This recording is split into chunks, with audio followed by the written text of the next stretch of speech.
Eu não sentia que tinha um vazio na minha vida que precisava ser preenchido. Não era tipo, tá faltando alguma coisa, algo mais nessa vida. Não era assim. Eu pensava, eu tô bem.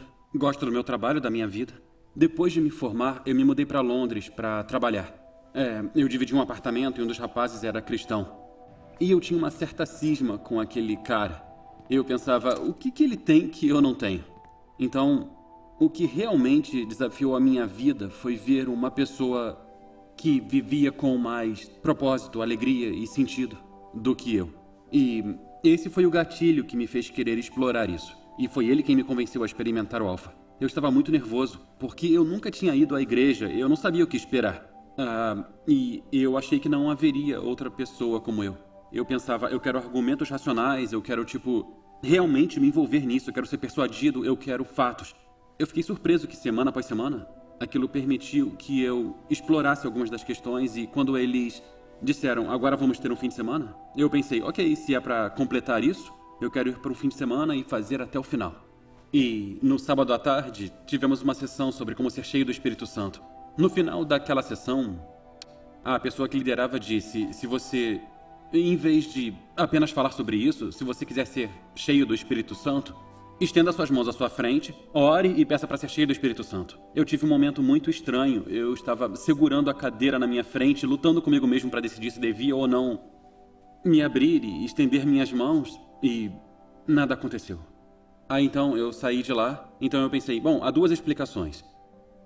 Ou Deus não é real e todos aqui estão tendo uma alucinação coletiva. Só que eu realmente não acreditava naquilo porque eu via que era real para eles. Ou Deus é real, mas não quer me conhecer.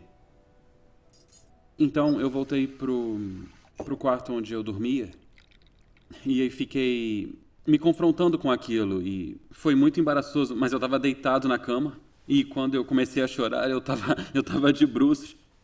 E aí eu orei pela primeira vez e aí disse, Deus, eu realmente lamento que eu seja tão mal para você querer conhecer essas pessoas menos eu. Mas eu acho que você é real e eu quero só conhecer você devidamente. Aí eu tive essa sensação de que precisava me virar na cama e me virei. E naquele momento, de alguma forma, eu senti uma paz avassaladora. Foi como sentir uma alegria muito profunda. E eu soube naquele momento que Deus era real e que Ele me amava. E Ele não respondeu todas as minhas perguntas, mas aquilo era o menos importante. Aí eu sentei na beira da minha cama e pensei, o que eu vou fazer agora? Aí eu abri aleatoriamente a minha Bíblia e li o primeiro versículo que eu encontrei. Um versículo em Romanos que diz que quem vive de acordo com o Espírito deseja o que o Espírito deseja. E ali eu soube que não precisava fazer nada. Eu entendi que Deus faria o resto e que eu só tinha que dizer sim e Deus me ajudaria, me transformaria e me ajudaria a viver esta vida.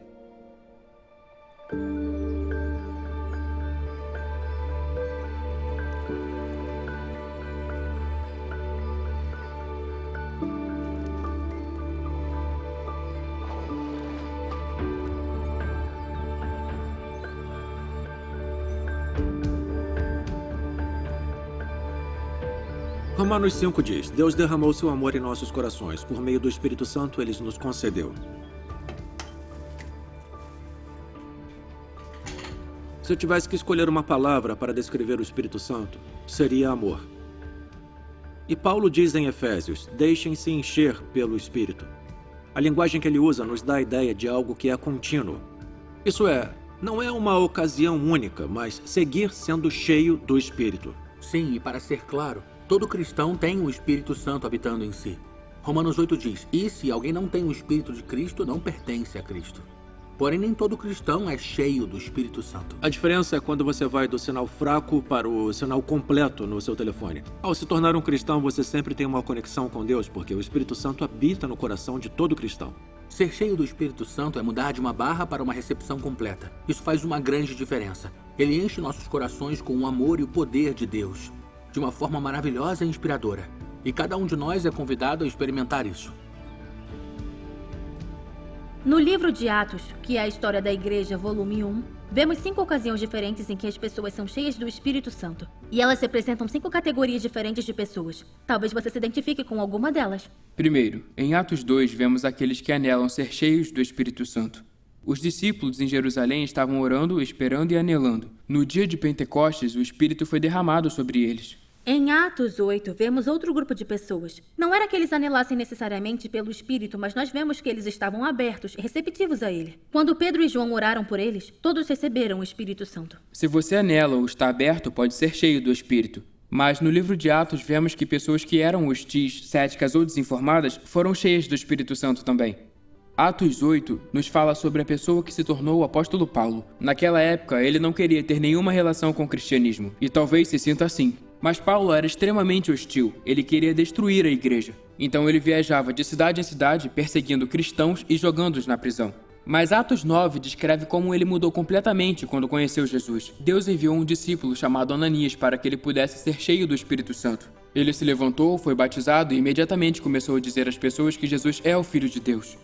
Em Paulo, vemos um homem cheio do Espírito Santo, mesmo sendo tão antagônico em relação à igreja. Por outro lado, talvez você tenha ido à igreja ou até vá à igreja regularmente, mas diz que nunca ouviu todas essas coisas sobre o Espírito Santo antes. E é isso que vemos em Atos 19. Paulo está com um grupo de cristãos na cidade de Éfeso e pergunta a eles: vocês receberam o Espírito Santo quando creram? Eles responderam: não, nem sequer ouvimos falar do Espírito Santo. Eles estavam totalmente desinformados. Depois de serem batizados em nome de Jesus, ele orou por eles e o Espírito Santo veio sobre eles. E eles falaram em línguas e profetizaram.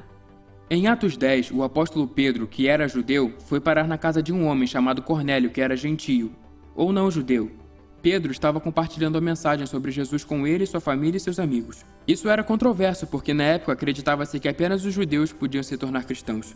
A ideia de que um gentio ou não judeu pudesse ser cheio do Espírito Santo ainda era algo inusitado. Mas enquanto Pedro falava, disse que o Espírito Santo veio sobre todos aqueles que ouviram a mensagem. Os crentes judeus que estavam com Pedro ficaram surpresos porque o Espírito Santo foi derramado até mesmo sobre os gentios, pois os ouviram falar em línguas e louvar a Deus. Esse foi um momento decisivo para Cornélio e sua família, mas também foi um momento decisivo para a história da igreja. Foi o momento em que Deus deixou claro: seu Espírito não está limitado a um único grupo de pessoas. O Espírito Santo é para todos.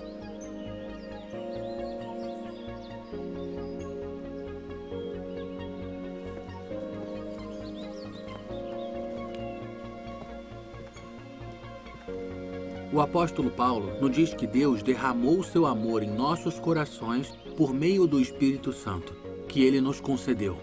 Quando isso acontece, quando o amor e o poder de Deus enchem nossos corações, experimentamos isso de maneiras diferentes. Somos todos únicos. Quando ficamos surpresos, por exemplo, em uma festa de aniversário ou algo assim, a reação de cada um é diferente. Jason pode se surpreender, sorrir e ficar calmo. Se eu me surpreendesse, começaria a pular, gritaria, cumprimentaria e abraçaria todo mundo. Apesar de ser a mesma circunstância, a reação é muito diferente e única de cada personalidade. De maneira semelhante, as pessoas reagem de maneira diferente quando estão cheias do Espírito Santo.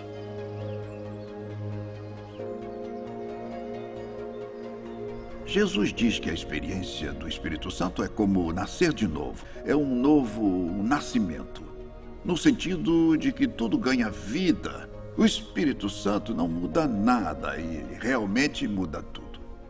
Ele não acrescenta mais nada ao que Jesus já disse e instituiu, mas faz tudo o que Jesus disse e fez se tornar vivo, hoje. E isto é o que o Espírito Santo deve ser. É aquele que conclui, é aquele que concretiza, é aquele que recria a obra de Jesus. O Espírito Santo é um relacionamento, uma pessoa. Uma pessoa é um amor entre Deus e o Pai e o Filho. E se o amor humano pode mudar a vida de duas pessoas, imagine o que o Espírito Santo, que é o amor em pessoa, faz quando ele vem sobre uma pessoa, quando ele é aceito, quando é bem-vindo. Tudo o que o Espírito Santo toca, o Espírito Santo transforma. Por isso é normal que a experiência do Espírito Santo provoque algumas mudanças, até nos nossos sentimentos, nas nossas emoções, na maneira como nos expressamos. São Paulo diz na carta aos Efésios: não se embriaguem com álcool, com vinho, mas deixem-se encher pelo Espírito Santo. O Espírito Santo é um amigo, ele quer nos fazer felizes para desfrutarmos uma vida plena. Então, eu diria, que não devemos ter medo do Espírito Santo. É normal que, ao nos aproximarmos do Espírito Santo, possa haver uma reação de riso, de choro, ou pulos de alegria, ou que falemos em línguas. Eu mesmo devo confessar que a primeira vez que eu senti esse tipo de presença do Espírito Santo, eu senti um desejo incontrolável de rir, mas entendi que era um tipo de riso muito especial. O Espírito Santo é um espírito de alegria, de liberdade. É maravilhoso experimentar o Espírito Santo, porque onde o Espírito está, há a liberdade de São Paulo. Não pode haver uma experiência mais gratificante do que a experiência do Espírito Santo.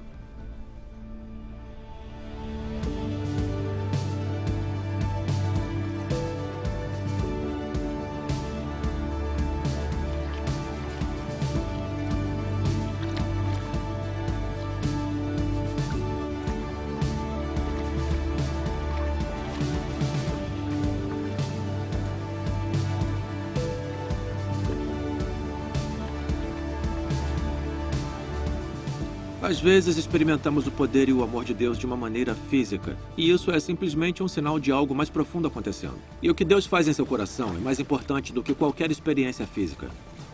A cruz nos ajuda a entender o amor de Deus. Jesus morreu por você, e é assim que você sabe que Deus te ama. Mas o Espírito Santo torna esse conhecimento vivo em nossos corações. É através do Espírito Santo que experimentamos o amor de Deus por nós. E quando Deus se torna real em nossos corações, a resposta mais natural é esse desejo crescente de expressar amor de volta, às vezes em canções de louvor ou oração. Em Atos 10 diz que aqueles cheios do Espírito foram ouvidos exaltando a Deus e falando em línguas. Às vezes as palavras não são suficientes para expressar o que sentimos. Eu não sei se você já esteve tão grato a alguém a ponto de não conseguir encontrar as palavras certas para se expressar. Atos 10:46 diz: pois os ouviam falando em línguas. É como se tivessem recebido uma nova linguagem de amor. Eles podiam expressar sua gratidão a Deus de formas que não eram limitadas à sua própria linguagem humana. Vemos isso em Atos 2, capítulo 10 e no capítulo 19. As pessoas ficaram cheias do Espírito Santo e começaram a falar em línguas. Nós queremos mencionar isso porque no Novo Testamento e em nossa experiência, esse é um dos primeiros dons sobrenaturais mais óbvios que as pessoas experimentam. O falar em línguas é mencionado em outras partes do Novo Testamento. 1 Coríntios capítulo 12 diz que nem todos os cristãos falam em línguas e que não é o dom espiritual mais importante. 1 Coríntios 13 fala sobre línguas. O capítulo 13 também é conhecido como o capítulo do amor. Na verdade, é uma das passagens mais populares em casamentos. Mas eu não sei se algumas pessoas notam isso no versículo de abertura. Ainda que eu falasse as línguas dos homens e dos anjos, se eu não tiver amor, serei como o sino que ressoa ou como o prato que retine. O Novo Testamento fala sobre dois tipos diferentes de línguas. Às vezes nos deparamos com idiomas humanos, onde alguém recebe a capacidade de falar em outra língua reconhecível. Mas geralmente não é conhecida. Em 1 Coríntios 14, Paulo explica: pois quem fala em línguas não fala aos homens, mas a Deus. Em outras palavras, é uma maneira de expressar o que você sente em seu coração sem passar pelo processo de pôr isso em uma língua que você conhece. Paulo disse que se uma pessoa fala em línguas em público, tem que haver uma interpretação. Mas ele disse: não proíbam. Em particular, Paulo incentiva o uso de línguas. Ele disse: eu falo em línguas mais do que todos vocês. O que aconteceu no dia do Pentecostes foi que eram línguas reconhecíveis, línguas humanas. Atos 2:11 diz que o povo ouviu os discípulos proclamarem as maravilhas de Deus e que foi em mais de uma dúzia de línguas diferentes.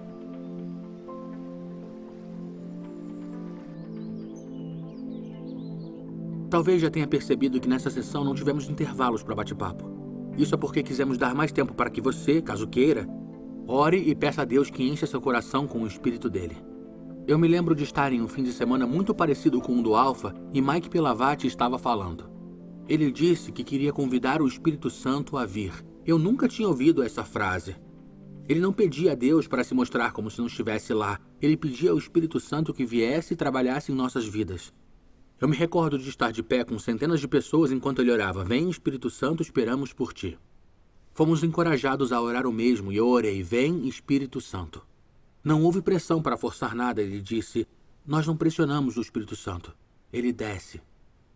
E enquanto eu esperava, senti o amor de Deus. Depois ele encorajou alguns dos líderes a orar pelo povo e um cara chamado Luke pôs a mão no meu ombro e começou a orar por mim. E honestamente, eu não lembro exatamente da oração, mas eu me lembro de como eu me senti, porque eu fiquei impressionado com o amor de Deus, pois encheu meu coração com seu Espírito Santo. Naquela noite, Deus se tornou real para mim de uma maneira nova e pôs um sonho no meu coração de proporcionar que outros experimentassem o mesmo amor. Quero muito espaguete.